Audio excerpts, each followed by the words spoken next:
Si on vous dit Château du Haut-Königsbourg, vous connaissez. Mais aujourd'hui, on vous emmène à la découverte de ses facettes les plus insolites. Et pour commencer la visite en beauté, il n'y a pas mieux que de quitter les sentiers battus. On a fait quelques mètres pour se retrouver dans la forêt qui environne le Haut-Königsbourg et on va retrouver tout de suite Denis qui est notre guide pour nous expliquer un petit peu comment est approvisionné le château en eau potable. Bonjour Denis. Bonjour Lucie.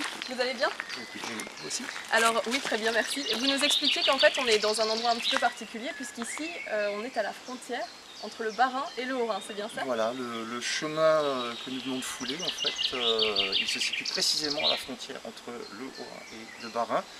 Vous avez ici des bassins, des bâches, des bassins d'eau potable qui sont ravitaillés quotidiennement par le réseau d'eau potable d'Orgevière.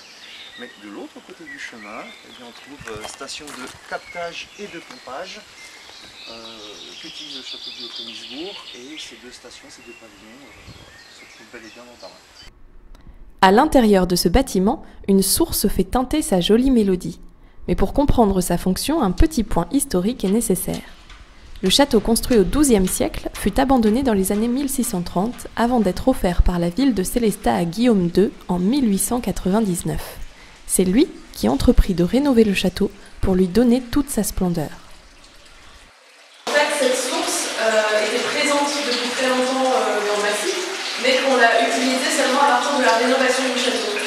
Voilà. On a la preuve de l'existence d'une source exploitée ici, et ça peut déjà mise en valeur, parce que de part et d'autre de ce pavillon, avant la restauration du château, il y avait deux énormes platanes.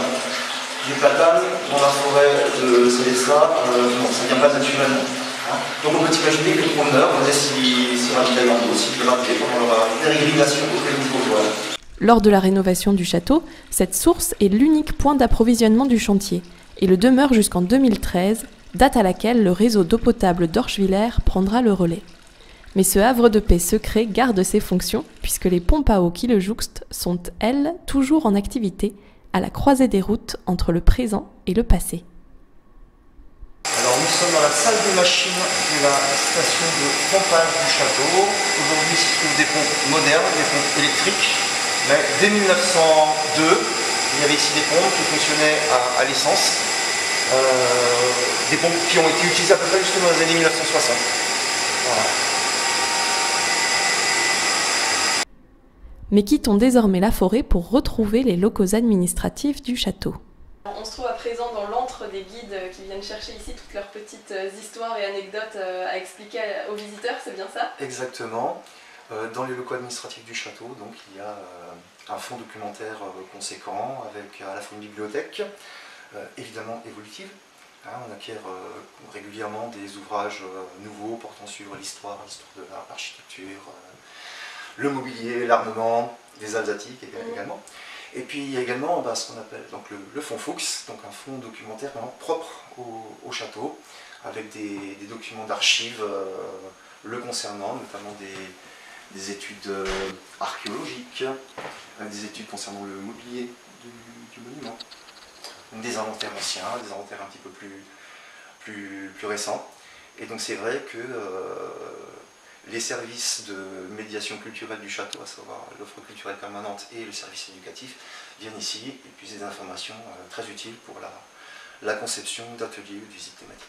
Et qui a réuni ou réunit encore d'ailleurs justement tous ces documents?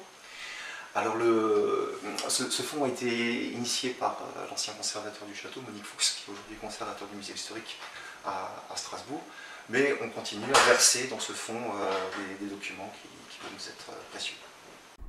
C'est ici que l'on apprend quelques anecdotes croustillantes, notamment sur Baudot et Barthes, l'architecte en charge de la rénovation du château de 1902 à 1908. Les visites de Baudot et Barthes étaient très redoutées, à la fois par les ouvriers et les contremaîtres. Par exemple, Baudot et Barthes ne toléraient pas qu'on ne parle pas le parfait allemand, le Hochdeutsch. Alors, évidemment, les ouvriers au château, ils s'exprimaient en alsacien. En général, Baudot et Barthes soumettaient à Guillaume II plusieurs projets, et l'empereur contresignait celui qui avait sa préférence. Voilà, donc ici vous avez un beau projet concernant la tour qu'on appelle tour néo-gothique de la cour intérieure du château, une belle élévation. Une tour que l'on retrouve en chair et en os, ou plutôt en grès et en tuiles, à quelques mètres de là. Alors, ce que je vous propose, c'est de visiter les appartements du logis, reconvertis depuis 100 ans en musée consacré à l'armement et au mobilier de la fin du Moyen-Âge et de la Renaissance. Super, c'est parti. Des cuisines à la salle de réception en passant par les chambres, 1001 objets attirent le regard du visiteur. Presque tous ont été acquis pour meubler le château lors de sa rénovation il y a 100 ans, mais tous auraient pu se trouver dans le château à l'époque, fidélité historique oblige. Et partout où le visiteur passe, les veilleurs sont aux aguets. C'est au PC Sécurité que les guides eux-mêmes, formés au secourisme, se relayent pour assurer la sécurité des visiteurs. On va retrouver Stéphane pour nous parler du PC Sécurité. Bonjour Stéphane. Merci de nous accueillir. Alors voilà, expliquez-nous un petit peu comment fonctionne le PC Sécurité et quelles sont vos activités ici précisément. Qu'est-ce que vous y faites? On a en fait divers écrans, en plus d'une surveillance en direct. Là, le système est en direct. Il m'offre aussi la possibilité de visualiser en arrière pour des levées de doute. Des petits mômes qui grimpent là le long. Je double-clique et je regarde ce qui se passe vraiment. Et on envoie quelqu'un les faire descendre avant l'accident. La sécurité du château passe aussi par son équipement. Son système d'alerte incendie, par exemple, est un véritable bijou de technologie automatisée. Des capteurs sont disséminés aux 4 coins du château pour assurer une surveillance totale. Et là aussi, le souci du détail est poussé à son maximum. C'est discret.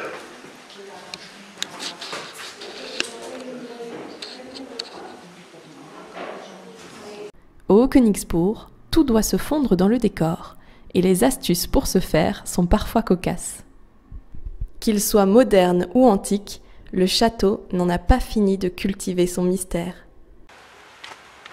C'est sur ces secrets que s'achève notre visite insolite du château. A bientôt au Königsbourg pour de nouvelles aventures.